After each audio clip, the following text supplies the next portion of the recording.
Pre-foreclosure leads are hands down the best way to get started in real estate, especially if you have a door-to-door skill set, because it's the lowest barrier to entry and it's still our biggest deals. We close 10 deals a month and half of them still come from pre-foreclosures, whether it's a wholesale flip or a rental that we're buying and holding. No matter what your budget or experience is, if you're knocking doors, you can have huge deals just like this from simply knocking on doors. It's exactly how I started my real estate business. I made 55 grand from 2 deals that ended up wholesaling and was actually able to buy my next rental property at 3% interest rate by simply structuring the deal a certain way. So no matter what your goal is, whether to make quick money or buy the house as a rental, you got to know what to say to pre-foreclosures. And that comes to step number 1, which is the beginning of presenting the options to them. But first, in order to pitch pre-foreclosure, you got to understand what a pre-foreclosure is and how the process works. A pre-foreclosure means they've been given a notice and it's been posted on the county site that they're going to lose their property to the bank. It's going to be auctioned off on X date, which is typically 30 to 90 days out. Typically, once someone misses a payment, they get a notice of default.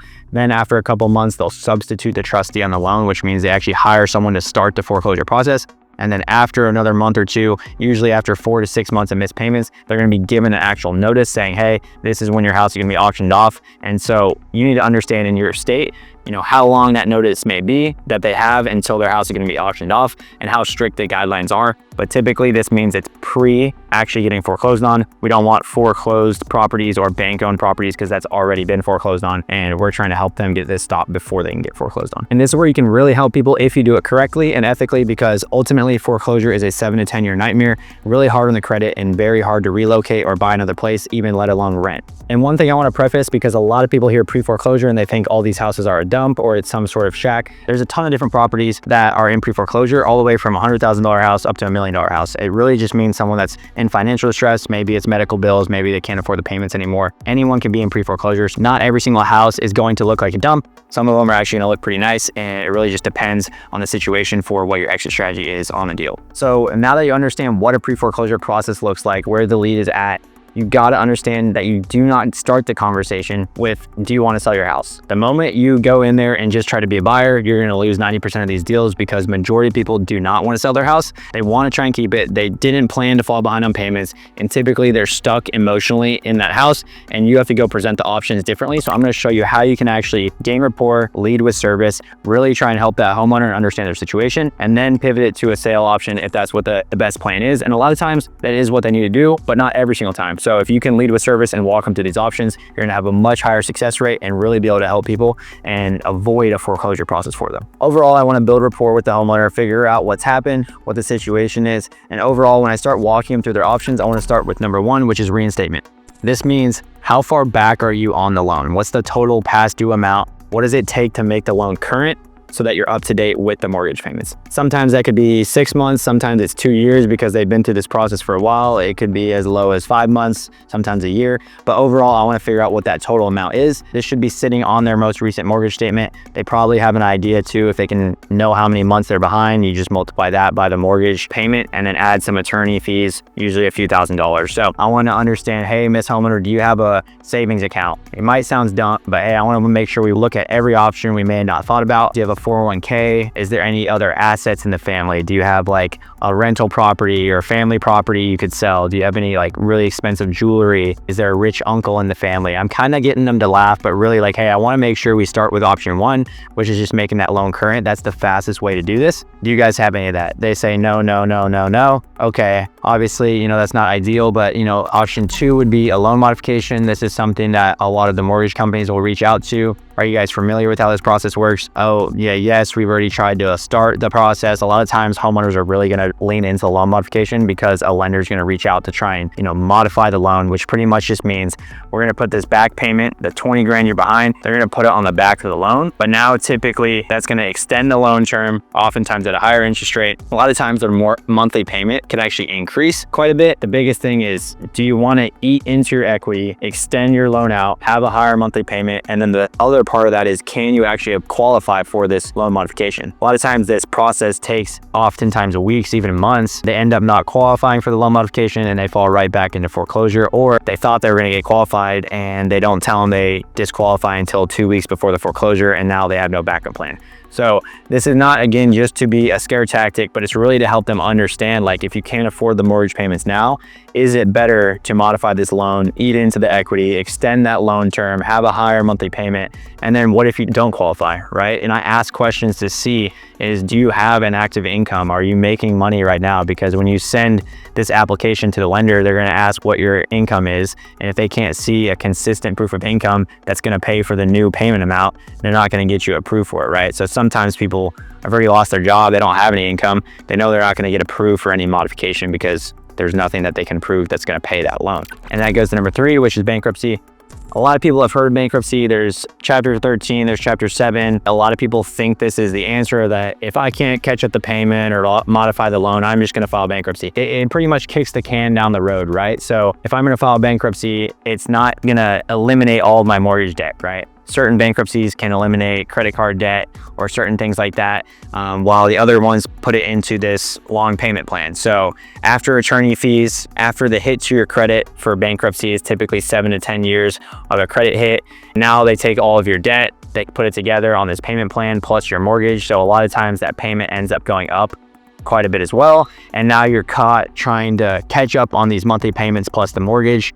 And if you fall behind on one of those, you fall right back into foreclosure. So a lot of times people do this to buy some time, but really, if you can't afford this monthly payment, why would we want to make this higher monthly payment plus fees, have that hit on the credit, and ultimately be back in the same situation if you can't stay on top of them every single month? It's great for people to understand how that process works, make sure they are familiar that it's more just kicking the can down the road. It's not going to solve all their problems, and to understand that this is a credit hit as well. Ultimately, sometimes these situations can be good, right? Maybe someone does have a 401k or savings and they have a new job and they can afford the payment. Maybe they actually make good income now and they lost their job, but now they can afford a loan modification. It makes sense. But a lot of times these first 3 options are not the best option for them. We're going to go into number 4, which is, Miss Homeowner, it looks like, if we can't do any of that, we might have to sell the house. You could go through a handful of options for that. I know it's not ideal, but the first thing would be listing it on the market. This typically takes,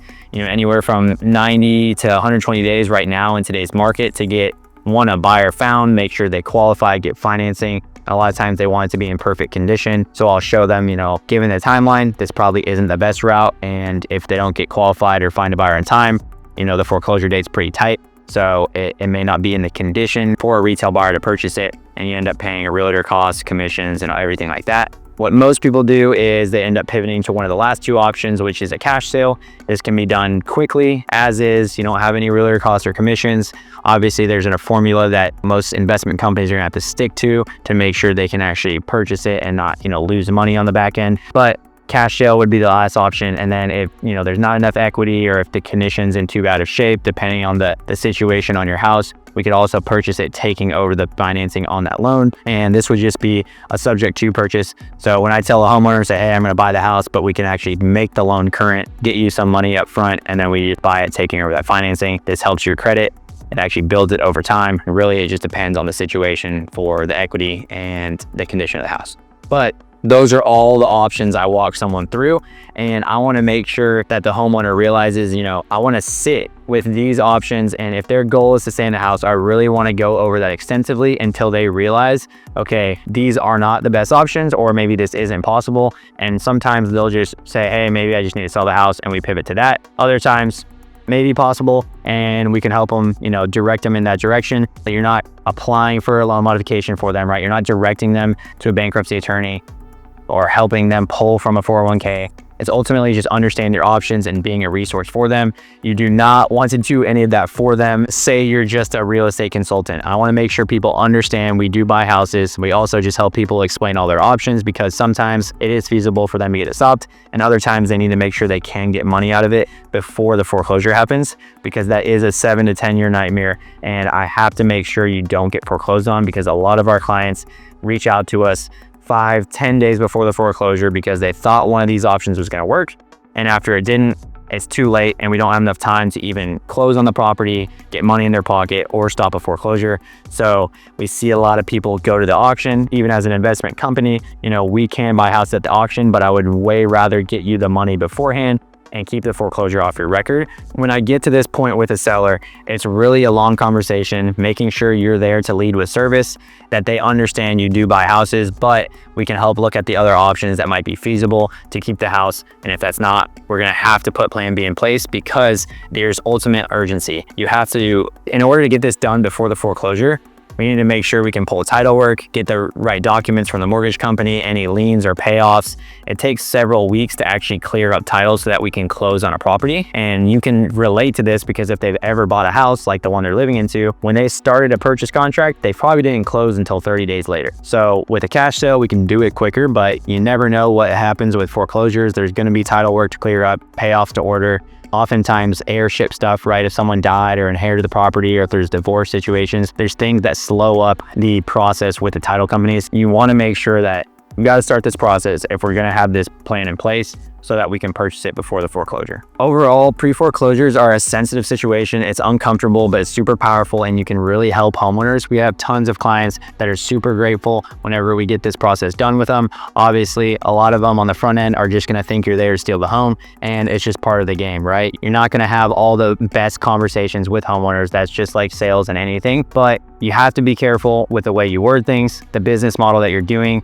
Make sure you are not purchasing the property and telling someone they can stay in the house. That is the worst business model, and that's how people get into a huge lawsuit. So whenever you are dealing with these sellers, make sure they understand. We'll give them a couple extra weeks to relocate, even put them in touch with our relocation team to help them find a rental, different things like that that you can really help with to, lean on in their hard times. But overall, you can help a ton of people. Make sure you're doing it ethically.